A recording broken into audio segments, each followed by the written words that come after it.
अहमदाबाद में 12 जून को हुए भीषण विमान हादसे ने पूरे देश को झकझोर कर रख दिया है। एयर इंडिया की फ्लाइट A1 171 जो अहमदाबाद से लंदन जा रही थी, उसमें 442 लोग सवार थे। इस भयानक दुर्घटना में 270 से ज्यादा लोगों की मौत हो गई है और सिर्फ एक व्यक्ति ही जीवित बच पाया है। मरने वालों में एयर इंडिया की क्रू मेंबर मैथिली पाटिल भी थी। मैथिली महाराष्ट्र के रायगढ़ जिले के पनवेल तालुका के नहावा गांव की रहने वाली थी। बेहद साधारण परिवार से ताल्लुक रखने वाली मैथिली का सपना था एयर होस्टेस बनने का। ONGC में श्रमिक के रूप में काम करने वाले पिता और सीमित संसाधनों के बीच पली बड़ी मैथिली ने कभी हार नहीं मानी। उन्होंने TS रहमान स्कूल से 12वीं तक की पढ़ाई पूरी की और फिर कठिन परिश्रम कर एयर इंडिया में नौकरी पाई। 11 जून को वो मुंबई से अहमदाबाद पहुंची थी, जहां अगले दिन यानी 12 जून को उनकी ड्यूटी फ्लाइट A1 171 में थी। लेकिन किसे पता था कि ये सफर उनकी जिंदगी का आखिरी सफर बन जाएगा। जैसे ही हादसे की खबर आई, मैथिली के परिवार वालों की चिंता बढ़ गई। संपर्क नहीं हो पाने पर वो तुरंत अहमदाबाद के लिए रवाना हो गए। मैथिली अपने माता पिता की सबसे बड़ी बेटी थी। उनके परिवार में माता पिता के अलावा 2 बहनें और एक भाई है। घर में हर कोई टूट चुका है।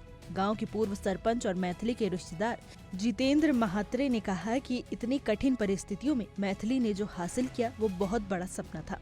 इस हादसे ने पूरे गांव को गमगीन कर दिया है। उन्होंने सरकार से मांग की है कि भले ही मैथिली अब कभी वापस नहीं आ सकती, लेकिन उनके परिवार को आर्थिक और मानसिक सहारा मिलना चाहिए। गवर्नमेंट को ये रिस्पॉन्सिबल है इसके लिए। मतलब ऐसे कैसे प्लेन क्रैश हो सकता है? टेक ऑफ किया ही था, लेकिन ऐसे तुरंत तो फिर आपका मतलब अपनी चेकिंग ही ठीक से नहीं की थी। तो क्या आप उम्मीद रखते हैं सरकार से कि ये इस तरीके का जो हादसा हुआ है, सरकार को हमें सहायता करनी चाहिए। वो अभी तक ठीक से बता नहीं रहे हैं। एयर इंडिया वालों की टीम, मेरी मम्मी जो अभी अहमदाबाद में है, उनके साथ तो है, लेकिन अभी तक कुछ क्लियरली ऐसे बताया नहीं है, दिखाया नहीं है। तो जिस तरीके से DNA टेस्ट के लिए गई हुई है वहाँ पे DNA उनका हो चुका है और हाँ। कब तक डेड बॉडी लेने की भी वो व्यवस्था है? उसी दिन DNA के लिए लिया था ब्लड, और फिर अभी तक मतलब ले जा रहे हैं वो सब हॉस्पिटल में, वापस होटल पे ले आ रहे हैं। पता नहीं मतलब ऐसे कुछ।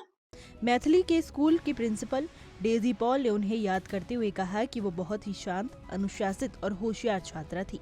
वो हमेशा खुश रहने वाली और दूसरों की मदद करने वाली बच्ची थी। स्कूल ने कुछ महीने पहले पूर्व छात्रों को आमंत्रित किया था, तब मैथिली गर्व के साथ स्कूल आई थी। किसी ने नहीं सोचा था कि मुलाकात आखिरी होगी। मैथिली की ये कहानी सिर्फ एक व्यक्तिगत त्रासदी नहीं, बल्कि उन हजारों सपनों की कहानी है जो सीमित संसाधनों के बावजूद ऊंची उड़ान भरते हैं। लेकिन कभी कभी तकदीर इतनी बेरहम होती है कि वो उड़ान बीच आसमान में ही थम जाती है। हमारी आज की रिपोर्ट में बस इतना ही।